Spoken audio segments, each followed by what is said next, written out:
Peace, everybody. Welcome to Capital Combat. The name says it all. I'm Hakeem Branch, and today I'm going to talk about this Saturday's Showtime triple header, which is going down in Brooklyn, New York. And if you want to catch the Carl Frampton versus Nonito Donaire action that is also going down this Saturday, Rob is posting a video on that, so make sure you hit the subscribe button and catch that as soon as it comes up. Hit the bell icon so you can get notified when it happens.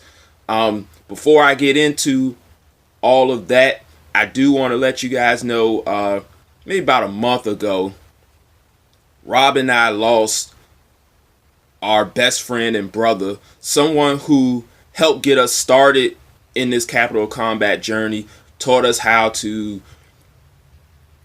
make our presence on camera, taught us how to edit videos, and pretty much pushed us in getting this vision started. Our brother Kenneth Johnson III, rest in peace, bro. It's been pretty hard taking this. We were friends for over 20 years, and it hit us both really hard. So in the future, we're gonna keep doing this, and we're gonna dedicate our future videos to him and his memory, because like I said, he believed in us, he believed in me and my training skills, and we were actively working towards getting the gym so I could continue to do that dream of mine, which is train fighters. So we're gonna miss him, but we're gonna keep going in his memory, and because this is something that we really want to do. So with that being said, let's get this party started. We got a triple header, 3 fights. We have 2 of them being title fights in Gervonta Davis versus Jesus Cuellar in the 130-pound division. Then we have Jermall Charlo versus Hugo-Centeno Jr. in the middleweight division. Then we have a welterweight special attraction between Adrien Broner and Jessie Vargas. So moving up that marquee, we're going to start with Davis and Cuellar. In this one, we have one of the new rising stars in Davis. He has been a little up and down in his career. There's been some times where he looks absolutely great, and there's been some times where we have seen some holes and a little of the behind the scenes stuff where he doesn't look as dedicated as one would want him to be, being one of the top dogs in the sport, or one of the burgeoning top dogs in the sport. That's what we're looking for him to become. And this is another step towards that. In Cuellar, he has a rugged, strong, sharp fighter that's going to push him to his limit. And we can really see if he is ready for the likes of Lomachenko, like Floyd Mayweather Jr. wants him to be. So in this fight, Davis is going to have to be sharp. He's going to have to be focused. And he's going to have to put his punches together and use his footwork to get out, because Cuellar is going to be there. He's going to try to catch him at the end of Davis's volleys and land the heavier punches to wear him down as the fight goes on. So Davis has to get in, get his work off, get out, and reset. Also use his jab. He has to use his jab, his southpaw jab. I believe this is a southpaw versus a southpaw matchup. I'm going to look that up real quick just to be sure. And he'll have to make sure that he can make Cuellar miss. Get him discouraged, even though he's not one to be discouraged. Someone with the hand speed and power of Davis can make even the most incorrigible person discouraged. So there we go. So with this fight, I see it going the distance, and I see Davis landing some good punches. I see Cuellar landing some good punches as well. I think there are going to be a few good exchanges. I haven't seen Davis really have a full 12 rounds of focus yet, so that's something we want to see from him. And most notably was the fight that he had on the Mayweather-McGregor undercard, where he came in overweight. He didn't look that great in that fight, but sometimes that happens when you're, coming up on the ladder. Sometimes you have fights that you're not going to look spectacular every time out. I know everyone wants you to be, but that's not how that happens. Trying to pull this up just to get whether or not he's southpaw, and I believe he is. Yes, he's a southpaw. So we got a southpaw versus southpaw matchup. So everything is pretty much opposite. So we got the right hand in front, power hand in the back, left hand. But usually you have an orthodox versus southpaw matchup. So with two southpaws, all the same rules apply as it was a right-handed versus a right-hander. So, like I said, Davis's money punch is that right hook. So look for him to get that off of the jab and then get out of there. Preferably rolling under Cuellar's return right hook, because that's going to come as they exchange punches. And I think he can do enough to get a gritty decision where he's going to have to dig deep in this one. Cuellar's no one to sleep on, and he's also pretty big for that division. While Davis didn't make weight in one of his fights, I don't think he's the biggest 130-pounder. So it doesn't behoove him to be on the inside a lot and get rough with Cuellar. I don't think that's a good idea for him. I think he needs to stay on his bike and exchange when he wants to exchange, control the tempo of the entire fight, all 36 minutes, which takes supreme focus that if he taps into what his mentor does, Floyd Mayweather, he can at least get a glimpse of it and see what he needs to do to take some of that for himself. And if he does that, he can get a decision and still be impressive and raise his stock. Probably not to anyone thinking he can compete with Lomachenko, but good enough to where he is considered a future star of the division. Let's move on to the next fight, where we got Charlo facing Hugo Centeno Jr. for the, I believe it's the interim WBC title. Let me go back to ESPN,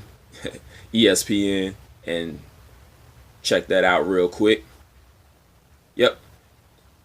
The WBC interim middleweight title. That middleweight belt is held by, as we know, Gennady Triple G Golovkin, who we'll do a whole video on that in itself, because that whole ordeal is crazy also. But Centeno is a guy who is a Mexican heritage, who has more of a urban American style. He fights off the back foot. He likes to counter punch, and he kind of has this idea where he can end fights off of one punch. Even though in his last fight he did. Talking to Rob about this one, Rob feels that Centeno lacks heart at the top level.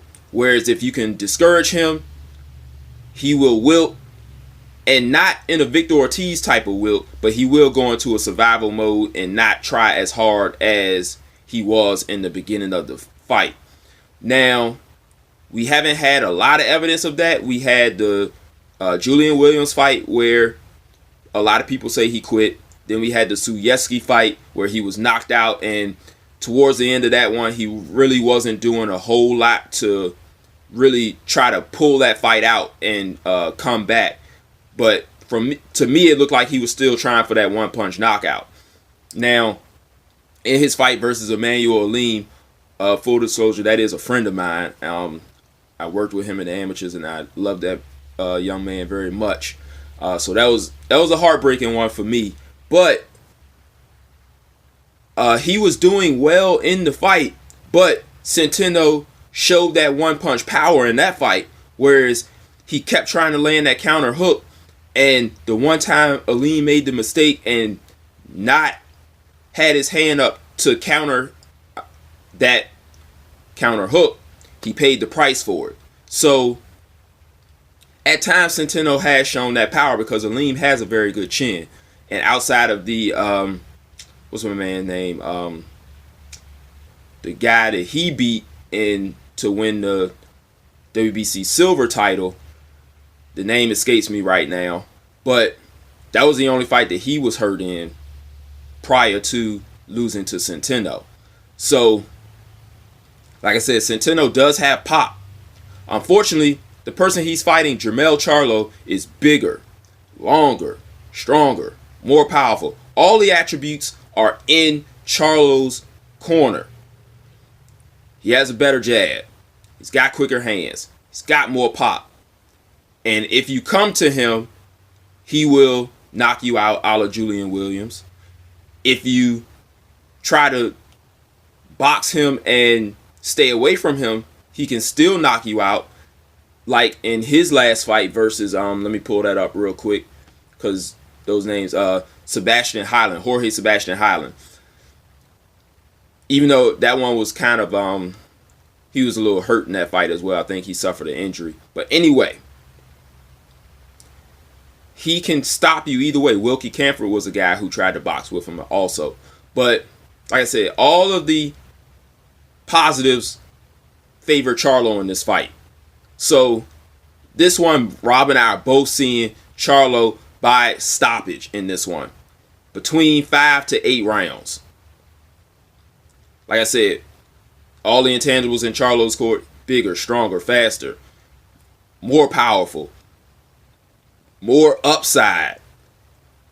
Everything is in favor of Charlo. So if Centeno is to upset the apple cart, he's also shown a very good chin. Charlo, I have not seen him really hurt.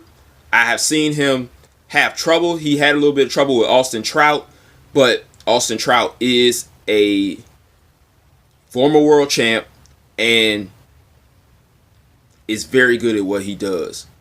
I don't see Centeno close to Austin Trout, so this one's going to be one-sided until either he can put him down and finish him, or the corner stops the fight because they don't see any chance that Centeno's going to pull this one out. Main event: Adrien Broner, Jessie Vargas. This one has a lot of question marks, just like Davis and Cuellar, because we have similar style fighters and similar outside the ring questions. We've all seen Adrien Broner's outside the ring antics, many arrests, many Instagram videos showing him doing things that aren't showing the real dedication to the sport, which has shown itself in the ring also. A lot of us, myself included, feel that he's kind of hit a wall. He's changed trainers now.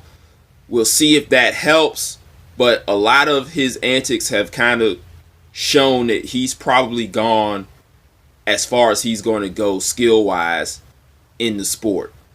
He's not really showing that he's wanting to learn new things. He's not showing any new wrinkles in the ring. The same things we saw when he fought, what's my man, down at, he knocked out, man, my memory is really off today.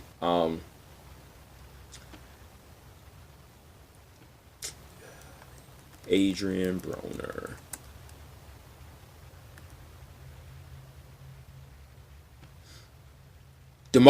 Antonio DeMarco. I'm sorry, I didn't even get it pulled up, but it's Antonio DeMarco. The guy we saw versus Antonio DeMarco, we haven't seen that guy since.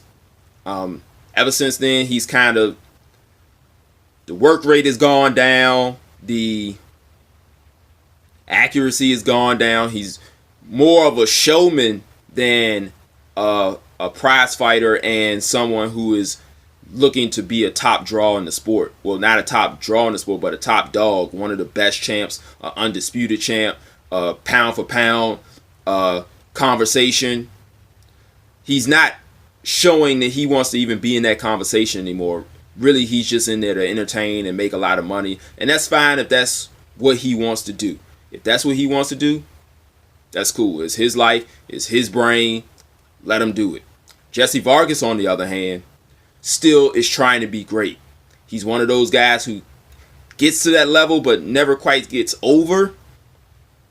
And he's also the type of guy that Adrien Broner can have trouble against. Somebody that has a little bit of boxing skill but is always in your face. Unfortunately, that is also the same guy that Adrien Broner can shine against in those fights. Like I said, against like the DeMarcos, who is a very determined fighter. Against some of the guys like the Ponce de Leon's, who he looked pretty good against, even though a lot of people thought he lost that fight. There were guys that he looked good against, and we thought that he may have been someone who could be one of those top dogs. But then you got the guys like the Mikey Garcias, who Vargas is a few notches down from, but he's from that same ilk. So I'm thinking this is going to be a close fight. Vargas is going to put a lot of leather on him. He's going to give him angles, and he's going to give him some volume. Broner is a pot shotter. He doesn't put many punches together, but when he does, they're very showy, they're very judge-friendly, and they land, like I said, in a manner that everyone knows that Adrien Broner landed a punch. That also is a skill that you need to learn, because in boxing, if you don't go and knock your opponent out, you are trying to sway the opinion of 3 judges. So you have to land punches that all 3 judges can see that you landed. So that skill Adrien Broner has in spades. He can land punches that every judge knows that he landed a punch. And that's very good, especially when you're going against a guy who's going to have a high volume, who's going to put a lot of leather on you, and who's going to push the pace on you. So when you do work, you have to show that your few spots of work are better than the summation of all of the work that Jessie Vargas does. Maybe Vargas lands like 20, 25 punches in a round. Broner lands 10. But those 10 were so eye-catching, so much pop on them that you believe that Broner's landing better punches and having more damage than Vargas. So this has the looks of a split decision. I'm going with Broner.